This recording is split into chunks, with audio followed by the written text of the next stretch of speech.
সাধারণকালের ঊনবিংশ সপ্তাহ বুধবার।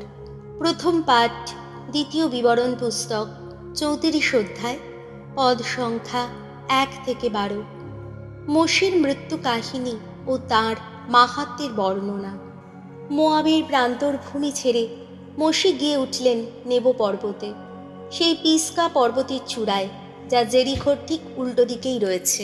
সেখান থেকে ভগবান তাকে গোটা দেশটাই দেখিয়ে দিলেন, অর্থাৎ গিলিয়াদ থেকে দান অঞ্চল পর্যন্ত পুরো নাফতালি অঞ্চলটি, ইফ্রাইম ও মানাসের প্রদেশভূমি, পশ্চিম সাগর পর্যন্ত জুদার গোটা প্রদেশভূমি, নেগেব অঞ্চল আর শোয়ার শহর পর্যন্ত সমভূমির অঞ্চলটি, অর্থাৎ খর্জুর নগরী জেরিখোর সেই উপত্যকা অঞ্চলটি। ভগবান মোশিকে বললেন, আব্রাহাম, ইসায়াক ও যাকবের কাছে শপথ করে আমি যে দেশ তাদের বংশধরদের হাতে তুলে দেব বলে কথা দিয়েছিলাম, এই তো হলো সেই দেশ। এই দেশটি আমি এখন তোমাকে তোমার নিজের চোখেই দেখবার সুযোগ দিলাম, তবে তুমি নিজে নদী পার হয়ে এই দেশে ঢুকতে পারবে না। তাই ভগবানের কথা মতো সেখানে সেই মোয়াব দেশেই ভগবানের সেবক মোশির মৃত্যু হলো।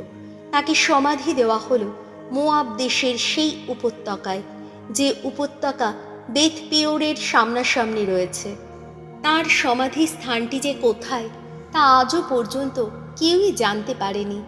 মৃত্যুর সময় মোশির বয়স ছিল 120 বছর। তাঁর চোখের দৃষ্টি তখন ক্ষীণ হয়নি, তাঁর শরীরের শক্তিও তখনও নষ্ট হয়নি। ইসরায়েলীয়রা মোয়াবের সেই প্রান্তর ভূমিতে 30 দিন ধরে মোশির মৃত্যু শোক পালন করল। তারপর মোশির মৃত্যু শোক পালন করে দুঃখ করার সেই দিনগুলি শেষ হলো। নুনের পুত্র যোশুয়া প্রজ্ঞার আত্মিক প্রেরণায় পুরোপুরি উদ্বুদ্ধ মানুষ ছিলেন, কেননা মোশি তাঁর ওপর একবার হাত রেখেছিলেন। তাই ইসরায়েলীয়রা তাঁর কথা মেনে চলতে লাগলো, আর এইভাবে মোশিকে দেওয়া ভগবানের আদেশ তারা পালন করতে লাগলো। মোশির মতো কোনো প্রবক্তাই ইসরায়েল জাতির মধ্যে আর কখনো আবির্ভূত হননি। তার সঙ্গে ভগবানের মুখোমুখি দেখা সাক্ষাতের সম্পর্কই তো ছিল। আর ভেবে দেখো তো, এক সময় মিশর দেশে ফারাওর যত কর্মচারী ও তাঁর দেশের সকলেরই বিরুদ্ধে ভগবান মোশিকে কত অলৌকিক নিদর্শন দেখাতে, কত অপরূপ ঘটনা ঘটাতেই না পাঠিয়েছিলেন। ভেবে দেখো তো, ইসরায়েল জাতির সমস্ত মানুষের চোখের সামনে মোশি কত মহাশক্তি প্রয়োগ করে কত ভয়ঙ্কর কর্মকীর্তি না সাধন করেছিলেন। প্রভুর বাণী, শ্যাম সঙ্গীত, ধুয়ো। ধন্য প্রভু, ধন্য, আমাদের তিনি দিয়েছেন নবজীবন। সমগ্র পৃথিবী ঈশ্বরের জয়ধ্বনি করো, গাও তাঁর নামের মহিমা। এসো, নিবেদন করো তাঁর গৌরবের গাথা। ঈশ্বরকে বলো, কি বিস্ময়কর তোমার সকল কর্ম। ঈশ্বর কত কি যে করেছেন, একবার এসে দেখে যাও। দেখো, মানব জগতে কি বিস্ময়কর তার কর্মকীর্তি। ধুয়ো।